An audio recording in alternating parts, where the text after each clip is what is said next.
Here's a little tip on installing the kickstand spring in a Harley-Davidson FXR. On some bikes like the Baggers, it's pretty easy to remove this thing and install it. All you have to do is loosen the kickstand pivot bolt and swing the kickstand forward. But on an FXR, it's a little hard to do that without drivetrain manipulation, so it's easier actually to extend the spring. And folks do it by sticking one end of the spring in a vise and then kind of levering the other end away. And it's a little bit of a dicey thing. Things can slip, the spring can fly away, possibly cause injury. So there's a easier way to do this. All you need is a turnbuckle and basically a way to secure the spring. This is Harbor Freight wheel chock, and so what I'm going to do is hook one end of the spring in this hole. So it depends also, on the length of the spring, so you can use any of these holes, but in this particular case, I'm just gonna hook the end of the spring here, and then hook the turnbuckle like so.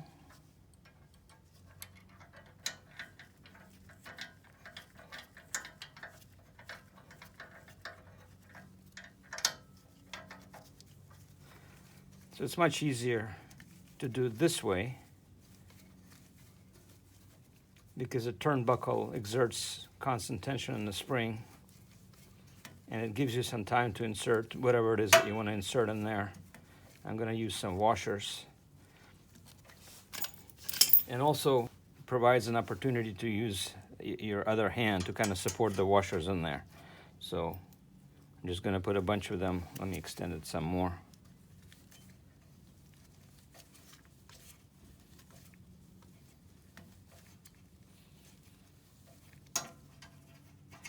And you can use different thickness washers, as you can see here.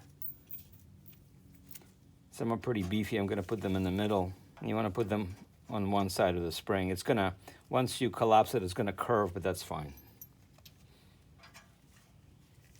So as you can see, I can use one hand to hold the washers in.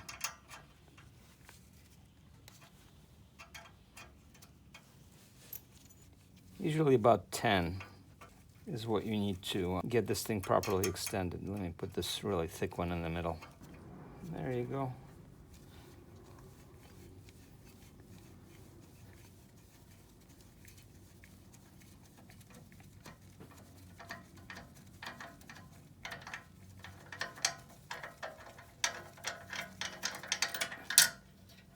As you can see, the spring is now substantially longer. It should be pretty easy to install it just using a hook and slipping it over the kickstand mount and the frame mount.